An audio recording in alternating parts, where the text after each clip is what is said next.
اور ہم کو جب لوگوں نے بتایا کہ اچھا طلاق ہوتا ہے پیٹ میں بچہ رہتا ہے، تو بولے بچہ پیٹ میں رہے کہ بچہ چھجی پہ رہے، بچہ الماری میں رہے یا بچہ کو گودریج میں رکھو یا بچہ کو پیٹ میں رکھو، بچہ سے کیا لینا دینا ہے؟ بچہ کو مائک سے نہ طلاق کا میٹر ہے، تو بچہ کہیں رہے، کسی دنیا میں رہے، طلاق دے دیا ہے، طلاق واقع ہو جائے گی۔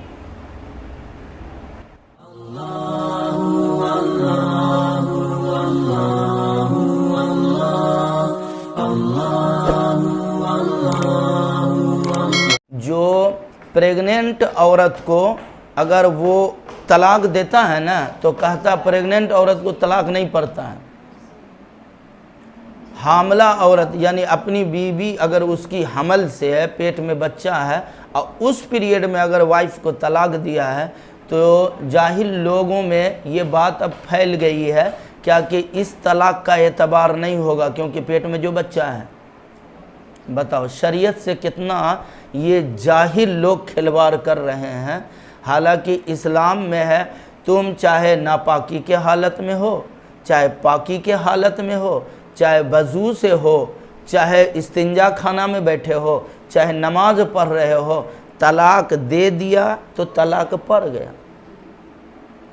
اب اس میں کچھ نہیں دیکھا جائے گا ہم ناپاک تھے، ہم پاک تھے، ہم غصے میں تھے، ہم سوتے ہوئے تھے، کچھ بھی نہیں۔ طلاق اگر دے دیا ہے تو طلاق واقع ہو جائے گی، چاہے وہ کسی اوستھا میں رہے، بچہ پیٹ میں رہے یا بچہ گود میں رہے یا بچہ فیڈر پیتا ہوا دیوان پہ سو رہا ہو، کسی حال میں کسی اوستھا میں طلاق دی جائے گی تو طلاق کا اعتبار ہو جائے گا۔ اور ہم کو جب لوگوں نے بتایا کہ اچھا طلاق ہوتا ہے پیٹ میں بچہ رہتا ہے، تو بولے بچہ پیٹ میں رہے کہ بچہ چھجی پہ رہے، طلاق دے دیا ہے، طلاق واقع ہو جائے گی۔ مولانا نانوتوی تاجو بن پائے بانی متقی انسان تا نہیں ہے اس کا ثانی